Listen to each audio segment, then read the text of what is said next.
ఎందుకు ఇట్లా నా వెంబడి పడుతున్నావు? నా బతుకు నన్ను బతకనియ్యరా?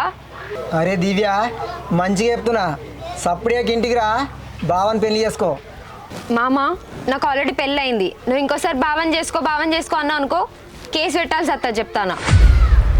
వాని ఎవరి కోసమా నా మీద కేసు పెడతావురా? నీకు దండం పెడతా మామ, నాకు నచ్చినోని నేను పెళ్లి చేసుకున్నా. అనవసరంగా నా వెంబడి పడకుర్రి.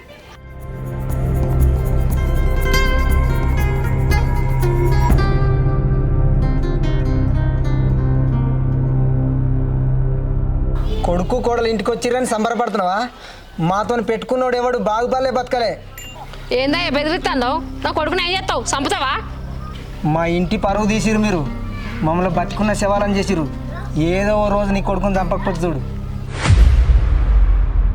మేము ఆఖరికి చచ్చినా సరే నీ కొడుకుని మాత్రం చంపుతాం. అయ్యో, ఒక్కగాని ఒక కొడుకు, మీ దండం పెడతా. నా కొడుకుని ఏం చేయకూర్రే. నీ కొడుకుని ఏం చేయొద్దంటే మా కోడలను మా ఇంటికి పంపి.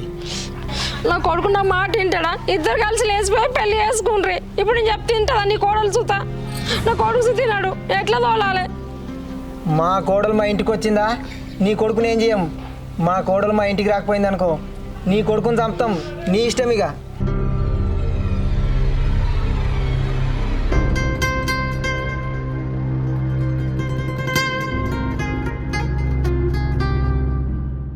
ఏమైంది అత్తమ్మా? అరే దివ్య, మీ ఇంటి కోరా, మీ ఇంట్లో ఒప్పించి పెళ్లి చేస్తా మీ ఇద్దరికి.